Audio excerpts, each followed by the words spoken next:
If you liked this episode of the Hockey IQ podcast, please leave a like, a comment, and especially review our podcast. If you truly listened all the way to the end and you're listening to this right now, you enjoyed this episode. Please go and give it a 5-star review. That helps us out more than you know. Thank you so much and look forward to the next one.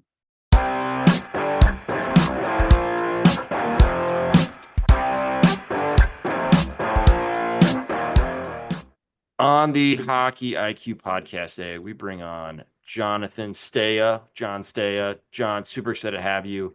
I know we've got the Vancouver to Columbus pipeline wide open, so you should just join the Blue Jackets in strength and conditioning already. Thanks for having me on, Greg. Yeah, if they're looking for anyone, I'm always open to a conversation. It's yeah, pretty cool to have a couple people I know. Ken Johnson came straight from here, and then I've worked with Jake Christensen for a really long time. For him to go from an undrafted Bantam player to going all the way to being a Columbus Blue Jacket now. All right, we'll dive into that. But let's start with, okay, what does Jon do? Why is he the best person to be on the Hockey IQ podcast today? So, we're thinking strength and conditioning. We're thinking, director of hockey performance. Maybe give us a little more intel into how you help people. Yeah. As a strength and conditioning coach, like I've worked for the last 12 years in North Vancouver out of a private facility where I run an off-season hockey program. And so we started that, myself and a guy named Carl Bergstrom, back in 2013. And then he left about 2018, 19. And then from there, I've kind of grown the program to up to 40 athletes at its highest, with anywhere between 10 and 15 pros usually in an off season. And so that's all in gym work. And we do everything under the sun, from a pretty working with kids that are in the junior level all the way up to the professional ranks. And then yeah, like we run 4 to 5 days a week in the summer, and it's a pretty cool environment when you think about that. I see guys probably more than just about anyone else. We, train for 1 or 2 hours a day, every day of the week for 4 months. So it's a lot to manage in a short period of time. And it's been cool to see some of those kids go over the course of that decade that I've been working with them, go from, youth players into professional ones. And then outside of that, my experience has kind of ranged from working privately, like I mentioned, with every client under the sun, and then a stint in the middle there working as a grad assistant at the University of British Columbia out here, where I worked in some capacity with all 26 varsity teams, primarily men's hockey and men's rugby, though. Ooh, hockey and rugby, battle sports. Love it. Let's dive into Jake Christensen, because he's an interesting story of clearly someone who they didn't think would make it, and now he's playing in the NHL. From a behind the scenes look, what gives? How did this guy create the career that he's had, or had to this date? More to come. I'd say the thing with Jake, it was just like he just kept getting better. It was it's really so attributed to his work ethic. And I mean, he is someone where if you had asked me to pick out of his group, he had a pretty solid training group when he was, a young man. Him, a guy named another player who's in the Senators organization named Angus Cruikshank, another guy named Jordy Bellerive, and then another player named Justin Almeida. So the four of them trained together from when they were, little kids all the way up. And from what I got to see when they first started, I would not have been able to peg Jake as the one to go as far as he did, for sure. But he was just this kid that it's almost like that line in Atomic Habits. It's like you get 1% better every day kind of thing, and that compounds over time. So he just kept continually improving, whether it was the skills that he had on the ice, or even truthfully just like physically in the gym. Like he just had a really steady trajectory. He it's like that story, it's like you become an overnight success after 10 years of hard work kind of thing. He did very much, it looks like a hockey stick in his development where it's like, oh man, where'd this kid come from out of nowhere sort of thing. But it's like he's just been steadily improving for so long, whether it's like the extra work that he puts in on his own time, like to train himself or work on his skills. He has never really been one to shy away from doing that little bit extra. And that's I think it really is what's got him as far as he has. Like he is always doing that little bit more. And it even to this day, I mean, like he always wants like a little bit of an edge. I know even working with like extra sessions with coaches, looking for that extra consultant or some way to possibly improve, he's trying to do it. So I feel like there's this catch 22 with training. Like you have to do a little bit extra. You got to have, your own development. Like each player has to own their own development. But also like we want to work hard. But I think there's this little paradox that we get around like hard work, hard work, hard work. We forget about like the smart work of sorts where actually trying less hard is better for learning and skill acquisition. And I'm guessing that also translates to in the gym as well. Like maybe we don't want to try too hard. And I come from wealth management, like that's my actual career. And a lot of times, the harder people try to get great rates of return, they actually hurt themselves and they do too much and they stiffen and they're making bad decisions and too many transactions. So it's like this paradox. And I know it's going to go into your field of like, maybe we shouldn't try too hard. We need to have a strong work ethic, but trying too hard is a problem as well. Yeah, I definitely agree with that. I mean, I don't know if it's quite the same as I mean, I guess we could draw the parallel. It's like, active management is the same as doing too many sessions or something. It's so you want to be able to let things progress while being able to rest. Um, but I think where people make the mistake is they'll do things that they don't need to, or they'll do hard things for hard's sake, or they'll work on areas that they are sort of good at the expense of what's important. So to your point about working smart over hard, you're very right. It is like a double-edged sword that people will want to do more and work hard to their detriment. It's like you need to, but you need to pick the things that you're actually not good at in order to improve. I think a lot of people, and like my field is wrought with people that were, you know, athletes that thought by working harder in the gym, they'd get better at the sport instead of practicing the sport or putting themselves or working on the things that they probably didn't know they needed to, because it's like, well, I'm good at this. I can work hard. I'll just kind of outwork everyone. But you don't put your energy where you need to. And that's why we have a field of strength coaches that used to be former athletes. It's you focus on the thing that you were kind of good at, and then you get better at it instead of the thing you were trying to improve at in the first place. And it's really tough in hockey. And I find myself trying to guide kids. And that's why I like seeing the guys as much as I do in the summers, because it becomes a lot more holistic. We can find where their weak points are, but there are definitely guys where and I've had that conversation with Jake, with Angus, with tons of guys where it's, hey, maybe you don't need to skate, 10 times this week. It's like, let's dial it back a little, or it's like, let's focus on the quality of those skates. And there is certainly like in North Vancouver, especially like a keeping up with the Joneses, where guys like Macklin or like Connor and all them they skate, every day, if not twice a day sometimes. And players feel like they need to do that in order to keep up, without understanding that those kids have built up the ability to handle that volume and that their work is not all created equal. Where if you do this kind of Tetris of development where you just pick a bunch of skates to fill your schedule instead of having them strategically planned out where you're working on the things that you're bad at and getting quality sessions, you're not going to improve the same way those guys are. Or it's finding where like you need to dial back on that so you can focus on something else. I mean, the amount of times I've had to tell a kid that, hey, you don't need to do that third skate today.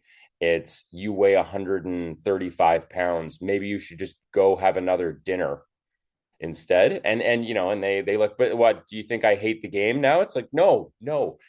I think you need to eat so that you can play the game a year from now instead of, doing that extra skate to not really improve. Like when you float around on the ice at 60% effort, you need to be smart instead of hard.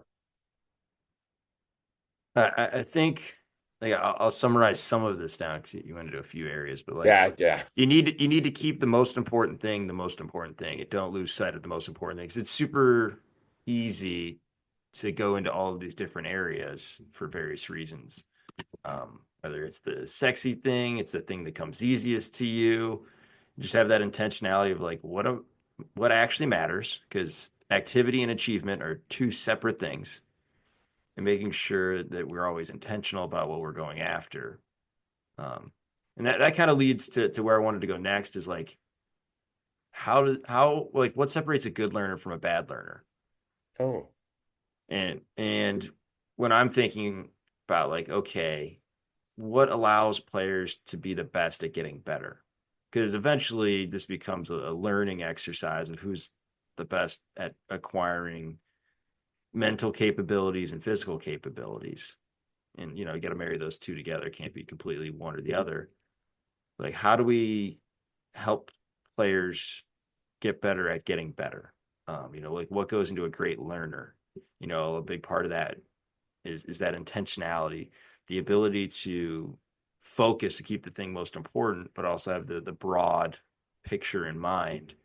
Because if you have too much focus, then you could just narrow in on too much rather than being able to see the forest instead of just a tree. So curious from having all of these athletes, you got 40 each summer, and I'll leave it open ended, like what separates a good learner from a bad learner?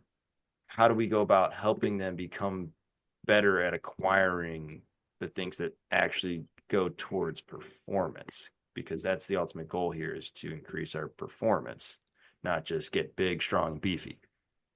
yeah, yeah. I'd say like you're it's a really good question because what you're getting down to is one of the few things that really separates like an elite from a novice. And it sounds like you're really familiar with the motor learning literature. Is that one of the things you see time and time again is that greats or elites are able to pick up relevant information in their environment better than novices. And so like the way they usually test this is, let's say it's like you're a baseball batter looking at a pitcher.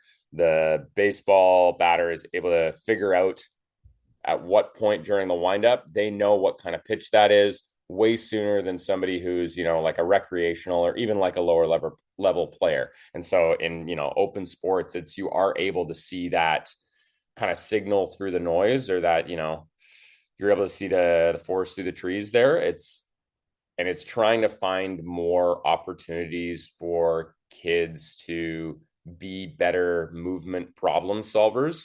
So by the time I see them, sometimes if they're already like established, it's you can see a lot of their predispositions and where they already are. I don't mean it to almost like sound too bad. It's like, oh, you're a lost cause by the time you're 15, but there are so many windows when you're a young athlete and you're developing where it's you get to see so many different things and experience so many different movements and solve so many different movement problems that's probably where a lot of that like elite learner comes from. And so with a lot of the training that I try and do with guys, because I'm not the sport coach, I get to have a much better relationship, I guess, with games and focus on like problem solving as a whole, as almost like a general skill. It's like we're not just trying to, do speed and strength. It's like we want our training to be almost alive. Like when we play games as a warm up, it's like how can we structure this so that guys are getting the most reps of trying to solve the problem that's in front of them? How are they learning? You're almost like training the skill of learning instead of the accelerations, the like lifting in some cases. It's like we're trying to figure out how to solve this problem and kind of reiterating that that's the thing along the way. And when it's a younger player, I would say the other thing on top of that you have to consider is that they have to want to solve the problem too. Like it should be fun along the way. Like if you're going to make it rigid and stiff, and it's like if you get this wrong, you suck. They're probably not going to want to keep doing that. So I'd say like give them more problems to solve to make them better problem solvers. And then when they're young, it's like let them know it's okay to screw up when they're on their route to solving problems, so that they enjoy the process over like trying to get to the end. You bring in a good point there at the end of like there needs to be a mental safety to try, fail, be in that we'll call it the learning zone where things may not be going super hot and having a ton of success all the time. Um, Obviously, Well, you that's have what I feel like too. Like in the gym, it's like we have such a it's cheating, honestly. Like we have a bit of an advantage because I have no stakes in not no stakes, but I have way less stakes in my relationship with players than a sport coach. Like a lot of the times a sport coach feels like it's like, oh, we got to win, we got to, cut or bench this player. Whereas when they see me, it's like they can kind of like chill out and relax. Like, well, this is just Jon. He just cares that I like work hard and doesn't care if I screw up. He can't cut me from the team. you're in that space of like, dude, you can suck as bad as you want in here. Like it doesn't matter. You can just be Yeah. terrible. But as long as you're learning from it, right? You're okay. I'm curious through your journey of learning to drive. What was that like? Of learning to drive. Yeah, I feel like we could go back to our youth a little bit of figuring out behind a wheel. Like you got new rules, you got relevant information you got to pick up. Like whether that be road driving or driving your Yeah. own life. I mean, there's many Okay. ways I to was gonna say I wasn't sure crack how at this. metaphorical you were getting here. Um, But like yeah. you gotta get to that point as these youths become young adults, and that shift of ownership from your parents just keeping you alive when you're first born to you're out on your own, and the skills, the transformation, the mentality shifts that need to occur. Yeah. No, I'd say in my own journey there, it echoes a lot of the principles without you really thinking about it. It's the times when you were, stressed about it and didn't want to do it, you probably were less likely to. I know that's why, like, whenever I drove with my mom in the car, it was like, it was just such a traumatic experience. I didn't want to, keep driving. Whereas, when you have other like teachers or etc., that's how it gets like a little bit more relaxing. And I think it's the ability it's that same concept of being able to make mistakes and enjoy the process of just like continually getting reps and being able to figure things out on your own enough so that you're competent enough with it that you can get more confident, which kind of leads into a loop of like you want to do the thing more, so you keep doing it and you keep learning. And it does, if you think about it, I mean, everything does to a point, like have those skill acquisition principles. It's not like the instructor is trying to give you 47 things to think about. It's they're just pointing you in one direction, hopefully a little bit further away from you than you are. I don't know. There's the gamification of driving is pretty natural, where it's you're in a live setting almost right off the bat. It's just being able to have it's slowed down enough by driving around. I guess that's how you slow the game down of driving, so to speak. You start in residential neighborhoods and then you work your way into the downtown core and then onto a highway. That's the slow ladder of learning there. But it's a similar principle of like you want to actually be in an environment where you do the thing and you actually learn. Yeah, it's got to be representative to what is actually going to be there. You mentioned something as you're answering that I want to pull out a little bit was I think you said like 47 things you're thinking about on the road. Um, so where my mind goes on this is the idea between internal focus, external focus, but also just not having too much loaded into your brain as you're going about improving whatever, you talk a lot about movement, solutions, skills, that kind of stuff. So just curious from a loading of your brain as you're going through the process of learning. Yeah. So I think there's And I'm guilty of this too, of having a misconception that people need to do things a certain way, and that if you give them more information, they're going to get better at processing it. Instead of what it probably actually is the more somebody sees what's going on in front of them in the environment, the more they're going to be able to figure things out. And they can do that through repetition. They can do that through seeing other people pick out relevant things in the environment. Um, and they're the ones that are able to like decipher what's useful and what's useless instead of you trying to throw things at them. It's, excuse me, always going to be a little bit better when somebody is able to solve the problem with a broad focus instead of you kind of directing them back to yourself. So like you alluded to, like internal versus external focus, it's when we look at the research, or even when you look at your own experience, a lot of the times it's like you don't want to tell somebody to think about what their body is doing when they do something.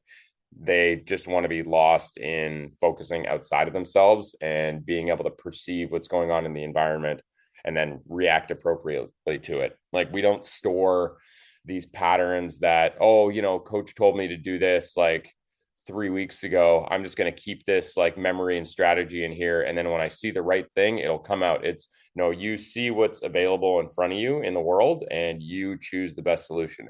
And the more problems that you're presented with that way, the more likely you are to have an appropriate response. Instead of it being, I said this, I have this pattern, I'm thinking about, okay, so we're going to do this, this, and this. And that's where you see kids that they learn like, one new shot or something or one new move. And then all of a sudden, their whole like next practice session is them just trying to like shoehorn that into place instead of it showing up in the appropriate environment. Being more in tune with your environment being a very critical factor. Uh, as you're talking there, my mind goes to multiple players, moments in my own life of the benefits of just it's almost like meditation of sorts, just that slowing down and being very present, being very good at observing, and the power that comes with that. One, but now I'm thinking number two of like the benefits to growing in whatever it is, because then you're starting to figure out what in this do I want to pay attention to? Should I pay attention to? And how does that shape all that we do? Because obviously there's a perception that we take in and an action that we do, and there's a space between where we're either creating shortcuts for ourselves, the reactions of sorts, or taking that pause and trying to rewire our defaults.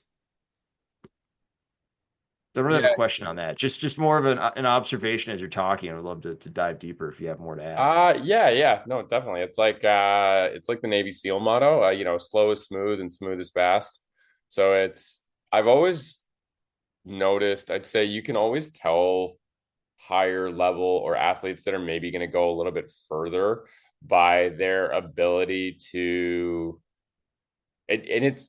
it lends itself to that idea of like picking up relevant information, but it's their ability, I find, to go from like a sympathetic to parasympathetic states. So they're able to be like all over the place and the levels are all over. They're crazy high energy, but they're also able to like flip the switch and then just lock in. I know that's kind of an overused term with the kids right now, but like they can focus in on exactly what they need to right then and there in front of them. And it's like they just flip a switch. So the way I feel like that shows up is they aren't so stressed, and I use stress as more like a general term there, where it's like they're not focused on so many different things, there's so much stuff going on. It's like they're able to calm themselves and focus on what's going on in front of them. And that's why you almost hear like it's all relevant to the level you're at, but that's why you hear kids or players talk about, oh, and then the season just got I was just like fed up and I just stopped caring. And then I just started playing the best I could. I just went out there and did my thing instead of worrying about what was going on and what they wanted me to do here and what I was supposed to do there and do that and do that. I just kind of went out there and, oh yeah. And then everything started to work. I just said, fuck it. I don't know if I can swear, but You know, he just like you just go out there and play.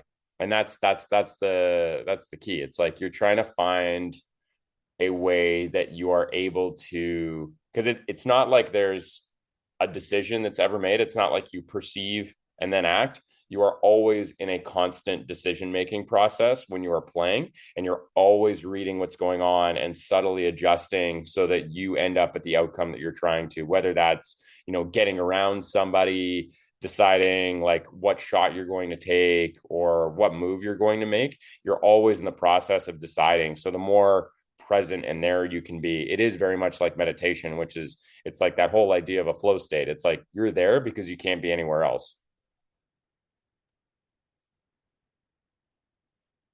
Yeah, I'm gonna leave that there. That's really good way to put that. I want people to reflect and grow in that question that you're gonna ask yourself based on what we brought up. Um, yeah, love that. So, learning to learn. We'll kind of kaposh, put a wrapping around that for now and move on. Um, I'm curious. You focus on hockey players. What are some specific things that hockey players need more of than most? And maybe I was wrong as a player, just doing wrist curls all day. My arms, upper arms, looked like absolute toothpicks, and my forearms were bigger than the rest of my arm. Was I doing this right? I don't. I would actually tell you weren't not necessarily doing it wrong. Like I think that a lot of hockey players will focus on, I mean, it's a mix too, because you're going to get kids that enjoy a lot about the gym and then will do, things they probably don't need to do or things they saw online. But in terms of the wrist curl thing, your forearms are a muscle just like any other. So they respond to training the same as anything else would. The same way that you can do like 3 sets of 8 or 4 sets of 5 for like your bench press or something else, even though your forearms are obviously a much smaller muscle, so they can tolerate a lot more volume. They'll still respond the same way if you find a way to load them properly, that you can do 4 sets of 8 with them, like you can do heavy exercises and they'll adapt in a different way. So what I always try and focus on with like forearm training in particular, I know this probably isn't, I'll go more general hockey in a second, but I think where people kind of screw up is like just thinking about what the action of something like the wrist does like when you're training it. So like wrist curls are just easy. You can just do them. But if you think about like how your hand actually moves when you're holding a stick or what you need to do, there's a wide variety of the way that your hand actually has to work there. So wrist curls, or even like the wrist roller, or any sort of general forearm work is awesome at the start of an off season, maybe because muscles respond to stress and it'll get generally stronger. And then as you move maybe through an off season, your work can look a lot more specific, and like it can look a lot closer to what you're trying to do. So it's like the movement of the wrist should be a lot more variable, just like it's going to be when you're like holding a stick or doing some kind of shot. It's not always the exact same angle or position. So there can be more variance to that. And sometimes your grip strength is actually about you just trying to like hold on and have good strength when you're battling. So it could be somebody's trying to like pull a stick out of your hands. That's what our training can look like sometimes. Or sometimes I'll even have guys do a variety of like wrist deviation. So it's like you're tipping your hand one way, tipping it the other way, forward, up, down, left, right, rotating, because your wrist does a lot of stuff. And then finally, it's you'll hear stories too, and I always kind of advocate that guys can do this a little bit on their own, where it's like your forearms get a huge pump because you were, whether it's like one-handed stick handling or moving around, something like that. You're just getting a large volume of stress that's not what you're going to get in a game or in a practice, but it still trains the thing you're trying to train in as close of a way as possible. And then like to the broader question of things that I think guys get wrong, it's the easy ones in my mind are things like trying to have high quality reps of on both ends of the spectrum. So there's a massive incidents of hip impingement and like low back, lumbopelvic kind of issues in hockey. So it's, you want to have really quality reps from that standpoint. Like you want to have everything in the gym should be supporting you to play more instead of beating the crap out of you so that you play less. And then on the other end of that spectrum, it's, I find that this is maybe, like just from getting bag skated so much as a kid, where guys do not like standing around. So when I program like sprints or anything where it's, we need a really high intentional effort, you're, when you do those, you need to rest for, like 2 to 3 minutes sometimes. But guys have a hard time standing around and not doing anything. So it's, you find ways to disguise rest, whether it's like a mobility exercise, a technical exercise, maybe just something that's sort of hand-eye-ish so that they are resting. And I think especially on ice, where I don't think I've ever heard anyone do an actual sprint session on ice where it's, yeah, I skated as fast as humanly possible and then I did a full rest. It's usually, yeah, I went really hard and then I waited. I went back to the back of the line. Then about 20 seconds later, I went really hard again. And then I did that again. And then only 5 guys showed up to the skate. So we had to do that twice as much. The fun things in life. Um, so as you're talking, I'm thinking of like, okay, my own high school program and where are we focusing? I'm curious how that kind of compares to you because like for me, young athletes have terrible posture most of the time. So we've got to figure out the posture. Like we're doing a squat of sorts. You don't want to have your face basically looking at the floor, just like anything. Like we need our head up, our posture up in a good position where we're stacking our upper body on our lower body and being able to move our weight around. So posture's big. Number two, a lot of stuff that's one-legged. So we're actually, I've never seen anyone skate on two legs. Like I'm gonna go jump with two legs. So one leg strength matters.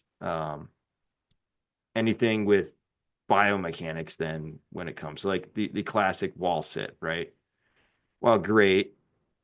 The biomechanics of sprinting or accelerating in skates, you kind of miss out on the boat on the ankle flexion. So are you better off doing a split squat with some dumbbells in your hands and holding that? So posture, one-leggedness, and hopefully decent biomechanics of what actually is going to be asked of your body as you're playing the sport. Skating's all in the ankles, really. Yeah, like in terms of what to look for with like, so I when I was, my graduating paper at UBC was actually on like general physical preparation considerations for hockey based off biomechanics, epidemiology, so like the injuries they get, and then the bioenergetics, so like the shift length, duration, energy system sort of thing. But it's, if you think about the mechanics in particular, it's, skating is, I always joke to non-hockey players, it's like, like hockey doesn't make sense. You strap knives on your feet and you run around on frozen water. It's like, it's, of course they're bad at running. Like it's a completely different thing. But it's a very unique movement because it has so much more movement in the frontal plane, so side to side. Like when you think about what a good skater or a higher level skater is able to do, so a lot of the research where you're trying to look at what makes someone a better versus worse skater is, they'll kind of like what I was talking about, like high versus low performers earlier. It's like you'll have somebody that's a professional player, you'll compare their postures to somebody that's, more of a novice or a recreational one. And one of the biggest things is better skaters are usually able to have like better stride widths and lengths, and they are able to get into lower positions, which lends itself to that. It's like if they're at a lower body position, they're going to have more room to put force into their stride. And with hockey, you want to think there's sort of two ways to get force into your stride. One, it's you give them more room, so more range of motion that they can stride through. And then two, it's you give them the ability to stride, like to push harder through whatever range of motion they can. So with kind of like you're talking about, like, youth athletes and posture, it's like the big thing you want to be able to do is make sure that they are able to keep some range of motion and have a decent quality movement instead of it just being necessarily uh, what their perfect posture looks like. It's when we start the off season, it's like, how can we reintroduce more full range of motion movement? How can we encourage them to be in lower positions at their hip, knee, and ankle so they're at least comfortable there, and then they can get stronger through there over the course of the season and able to really produce force in a way that looks a little bit more like skating rather than running. So it's, we can use the lower joint angles where, so for, let's say, like a field sport athlete, you can get away with less range of motion through, different exercises. With a hockey player, it's like you're saying, we need a lot of like heavy single leg work that is through a large range of motion for it to hopefully carry over better. So the thing that you mentioned there was like a power position. Like I think about NFL football on this, like they call the breaks of the receiver. Like they're basically like shrinking into themselves a bit so they can get into a position where they can change direction and explode with that next step, which I find is a problem with hockey players in like transition. Like a lot of players will almost get on like a straight leg as they're trying to transition, whether it be backwards to forwards, forwards to backwards, lateral, whatever that may look like. Um, the only way I found around that is to actually like slow the athlete down and be like, I want you to load into a power position because it similar to why coaches have done wall sits for so long. It's like people are just not used to it. It's not a normal thing to get into a loaded power position so often. And for skating, usually you're in a loaded power position, slightly down in a glide, and then you're reading the play, and then boom, I got to move. Yeah. So I'm just curious on your experience of getting players in tune with understanding like what's good biomechanics actually look like. Like I'm always trying to get my players to get more loaded, less straight legged skating, and then I decide to move. Now I've got to load down, and then I got to move. It's just Yeah. takes that extra step, and you lose more races than you win that way. Yeah. I think it's like really common when you talk to a kid and it's, what do we need to work on? And they'll always say it's like, oh, first three steps, or like I need to, change like be faster in transitions. And there's sort of two things going on. One is it can be like we talked about before, it can be their ability to perceive what's going on in front of them and make that decision that they have to, you know, load and drive around? Do they have to be in a position where that's possible first? So when you hear somebody, when I get the feedback that I need to be, like coach says I'm slow or something like that, but it's like I know objectively that they're fast, then I know it might be more of a motor learning issue. It might be more of like they're not making the decision quick enough, which is just as much a part of being able to turn around and get in that position is already being in that position because you read the play better, or not needing to be there in the first place because you're a smart player that has positioned yourself where you have more options and things to do. And that I think is a matter of like getting reps and playing. The other one is I'll have this debate a lot I find with on ice coaches where it's sport coaches will very often try and get someone into a position that they don't have, and it's kind of like you're alluding to, it feels like you're trying to jam a round peg in a square hole. It's like, I keep telling him to do this but it just doesn't work. Like we're actually like losing time because it's such a weird thing for him to do.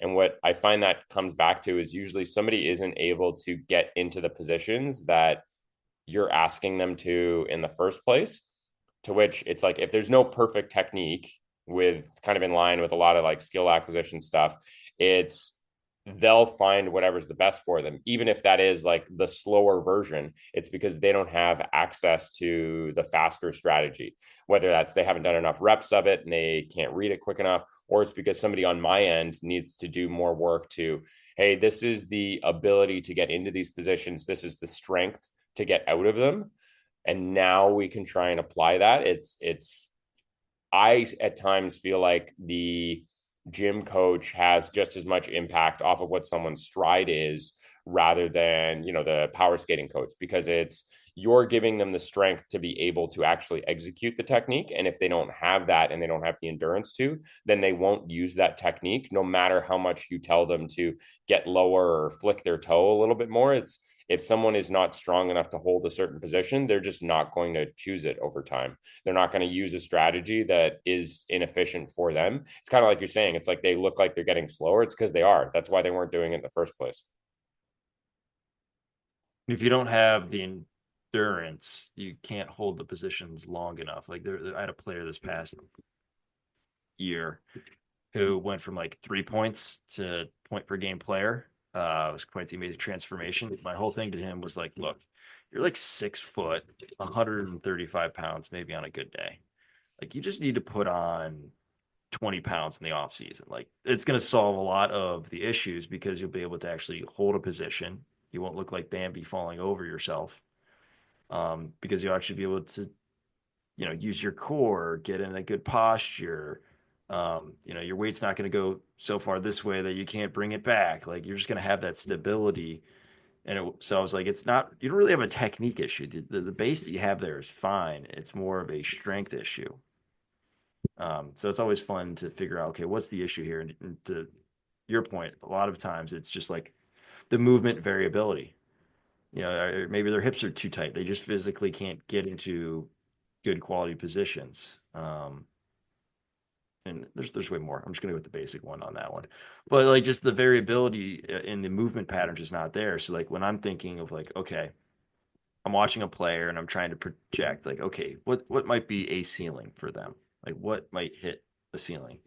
And a lot of it for me now is like easy problems versus hard problems. Like easy problems we can solve. Like the one player, I'm like, oh, your foundation of techniques, like your ability is going to be very free to figure out and play games because you don't really have anything getting in the way. You've got okay movement patterns. It's a strength issue. Like you just physically can't hold anything. Like you can't hold in a glide phase. You're automatically having to fall onto your inside edges to like stay upright. Really not an issue. It's just we need to get stronger versus another athlete where, okay, they may be strong, but they can't stop A-framing and they're just on their inside edges. Well, now we've got to figure out balance onto one leg.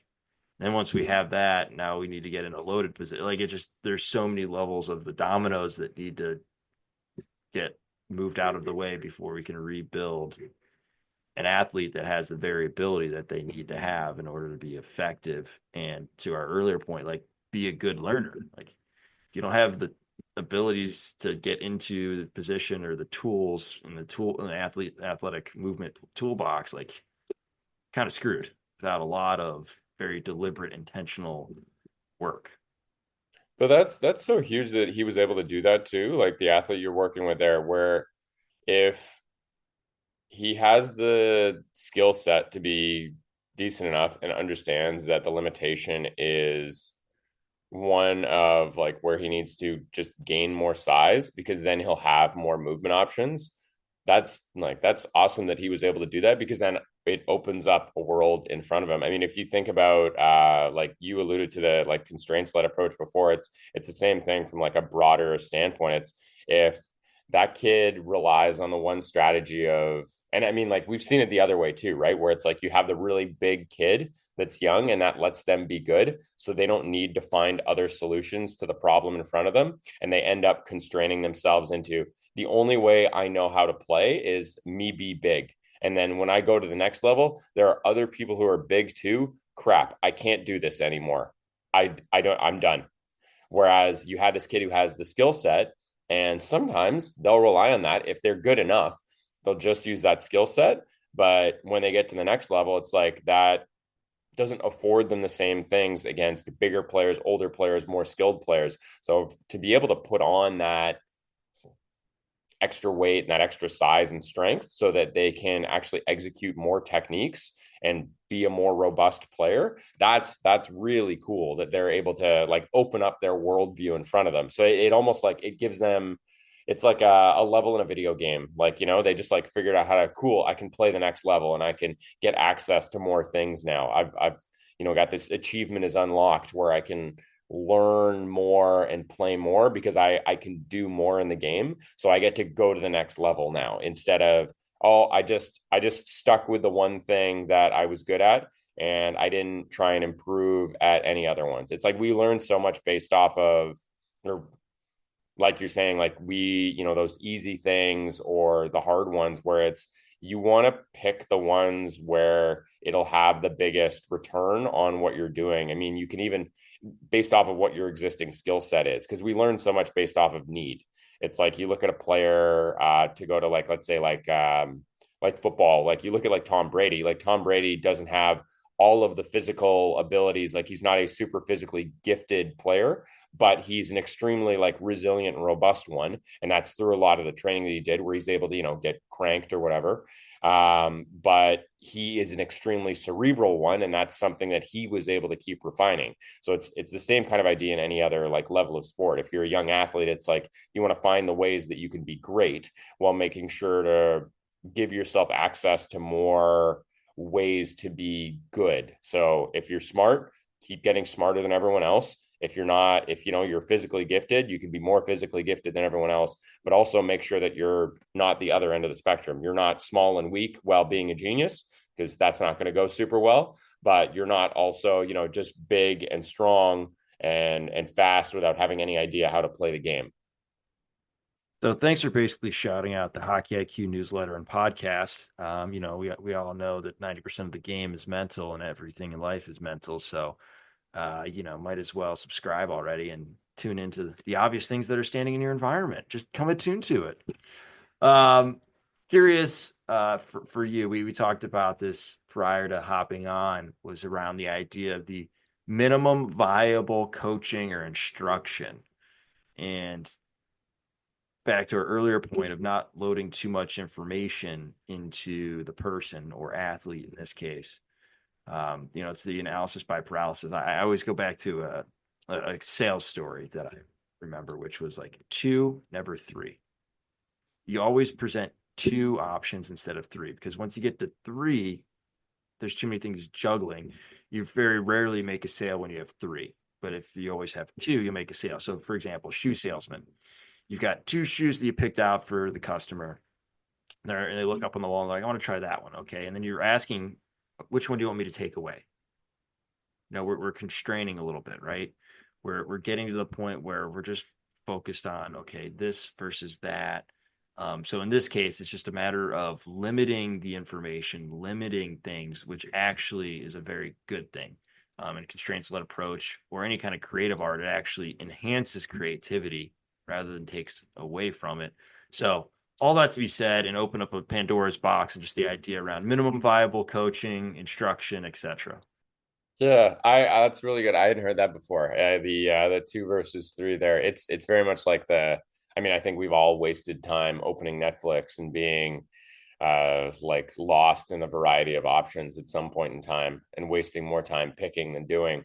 But I in regards to coaching, I've always liked to simplify it as like the job of the coach is to create the best environment possible for success.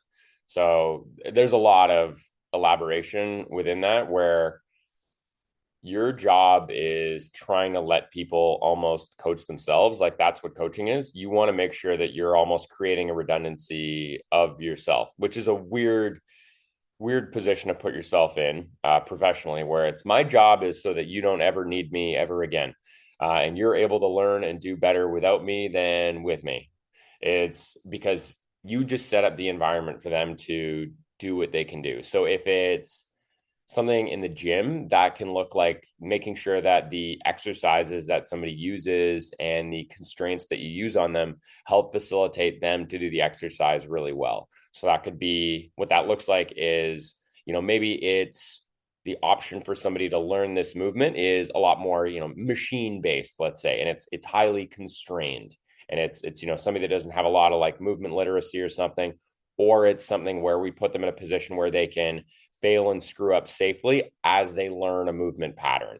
Something a little bit more freestanding, but it's got some like focus outside their body. So it lets them start to solve the problem. Then as you get into more and more like athletic movement. It's we're putting them in different situations where they're trying to solve the problem of whether it's like a change of direction thing or an acceleration problem.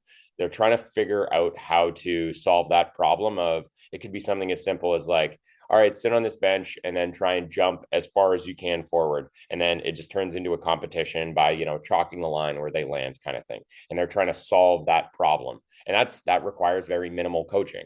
And once you've put the environment in place, and it's the same thing as you go to maybe the next level of we're setting up a game now, and it's hopefully the game does a lot of the actual teaching where it's like, oh, you screwed up there.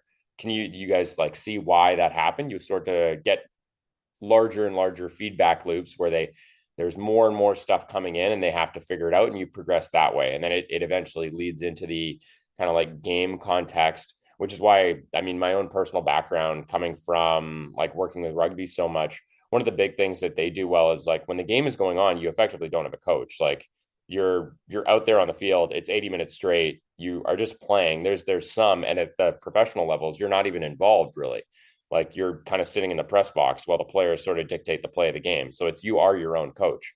It's kind of I read one of your posts, the coffee game or the coffee practice, where that's almost like what you want to end up being able to do all the time because you've created such an environment for the players to want to be their own coach and they're able to think so clearly. Now, obviously, that doesn't always work in practice, and we do still have a role for sure, but that's how you're kind of minimum effective dosing it. It's like you let them solve their own problems. And the confidence that comes from growing in body confidence, gaining stronger, gaining strength, getting stronger, that kind of stuff, but also the mental, like, I can do hard things. I can problem solve. So there's benefits outside of the athletics per se of just, life in general. But I love the idea of like helping kids become, and just people in general, become their own best advocate, best coach. Um, and I find it starts kind of where we were a few minutes ago of like the more you are in tune with your environment, the more you're able to reflect. And reflection's a massive part of being a better learner. Like the U.S. national development team, they have three goalies for a reason, and they're trying to rotate because goalies rarely get the time to reflect. Like that's a problem from allowing them to get better at what they do. Meanwhile, a player can go to the back of the line. They're coming in and out of the activities. Um, Even though it's a great environment, does it allow for the reflection piece? Where they're able to see, what can I do better? What would I potentially change? What would I not want to change? What was really great? And I love that. And I need to keep doing that. Just get into that. So I think to your earlier point of like, you're trying to make yourself redundant of sorts, but I think it's more of just like a level of abstraction. Like you're removing yourselves from more of the minutia and more of guiding eyes, guiding minds. Like, what do you need to focus on? Like, being able to get into a point where you're asking really good questions that gets them guiding themselves to where they need to go and the benefits of having someone outside of yourself. Because we can lie to ourselves as good as anyone. We're all the hero of our own life story, and same thing with any activity we do. So it's like the benefits of having someone there to help and just overwatch and monitor. Even organize sessions, right? Like, how do I go about this, or like into the new space that or like I'm an advisor. Like I've seen thousands of people's finances. Like I can probably guide you and put you in a bucket and help you get to where you need to go faster than if you try to DIY it on your own. And the fidelity that comes with that. So, there's still many benefits. There's reasons why coaches make so much, and there's coaches in whatever X, Y, and Z environment. But I do love the idea of like how do you remove yourself? And for me, I call it the no whiteboard, no whistle. Like how do we create coachless activities where I don't have to be dumping in a puck or a coach has to spot a puck. As soon as someone like is putting up a drill and they're like, a coach spots a puck, I'm like, we can already do better. I want to be actually coaching. I want to be observing. I want to be discussing. I want to be asking questions like in that space where it's the idea of like, we want to create a great learning environment, but also we want to help them become better learners because it could be the greatest environment ever. But if you suck at learning, you're not going to get much out. And you could be the greatest learner, but it's a terrible environment. You're not going to get out as much. So like, how do you marry the two together?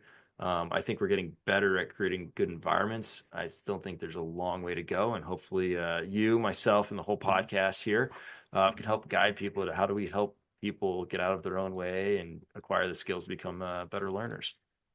Yeah. So that's my agenda for today. I think we accomplished a lot. Is there anything that we need to touch on? Otherwise, I think No, we've I got a mean, lot of great I was questions out there gonna for people. springboard off that too. I was gonna ask if you think that like your point about reflecting is really good too. It's like if you think that the kids that you work with don't get enough time for that now because there's like a screen in their face 24/7. If you find they don't have that time to like sit and reflect and be bored almost, I mean, like you would see, I don't know, maybe they're getting more ideas that way and like reflecting a different way, but yeah, it was just something that occurred to me. And like you saying that, it's like they don't have the chance to, stare out the window almost and like think about what's going on. Maybe they do a little bit. So it's huge to give kids the opportunity to reflect and like just be. Just be. You're a human being, not a human doing. Just FYI for everyone out there. Just a reminder. Yeah, there's so many benefits to having. I call it like the margin of safety, and that applies to many concepts. Like you feel like you're always running around like a chicken with with a chicken with your head cut off. Maybe you just add an extra 15 minutes into your expectations for whatever you're doing, and then suddenly things will slow down because you don't have to rush through everything, or you get there 5 minutes early. Now we're not rushing, and what kind of mindset does that put us in? Probably it's better for learning and growth and accomplishment, achievement, rather than just running around doing activity, because again, activity does not equal accomplishment. Two separate things. You can't try too hard. The reasons why bulldogs might be great workers but not great leaders. They may be really good on the ground floor of a company but not on the way up. Different skills. But we could dive into so much more for Yeah. everyone out there. I think we may want to just cap it here. But Jon, really appreciate you taking the time to come on and share your expertise with us. Yeah. Thanks so much for having me on, Greg. Yeah. Really appreciate the opportunity. It was really fun chatting.